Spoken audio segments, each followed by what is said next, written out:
My name is Aini, and I am an 11th grade student at a public high school in Bandung.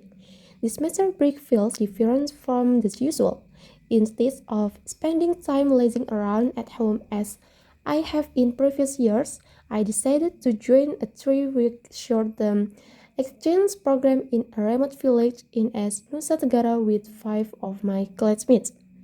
This program is part of a community service initiative organized by my school in collaboration with a non-profit organization.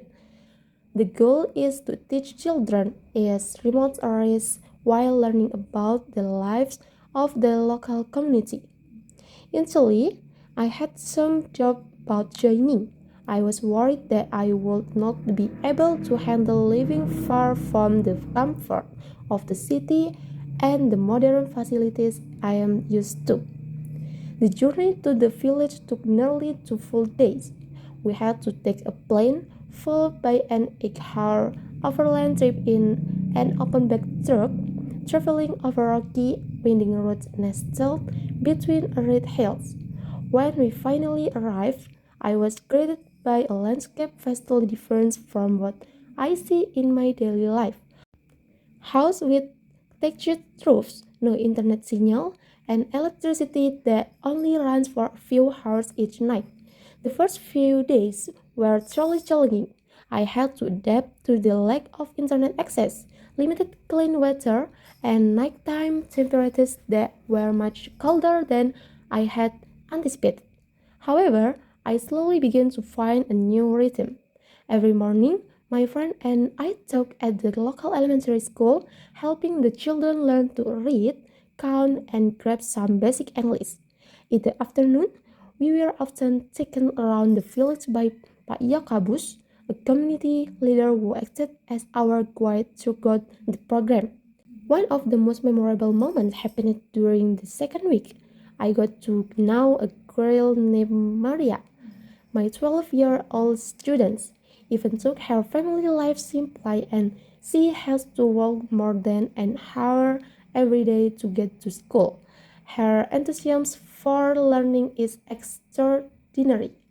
One afternoon, Maria told me that her dream is to become a doctor so she can help the people in her village who often struggle to access health care. That story made me reflect on how many privileges I have taken for granted, which for others are something truly precious. Besides teaching, we were also involved in various community activities, such as weaving traditional fabric with the mothers in the village and helping to repair the damaged school facilities.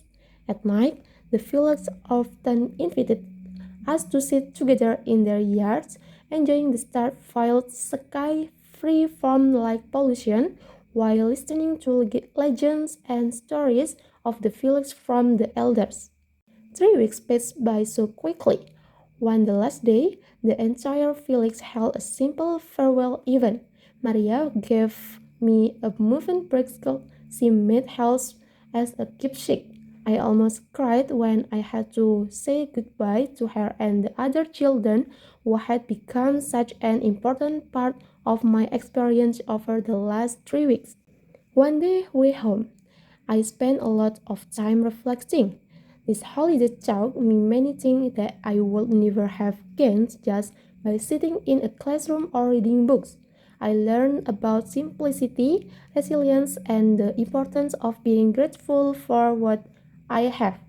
This experience has also made me more certain that I want to pursue studies in the field of education so that one day I can contribute to reducing the educational gap in remote areas like the one I visited. Thank you.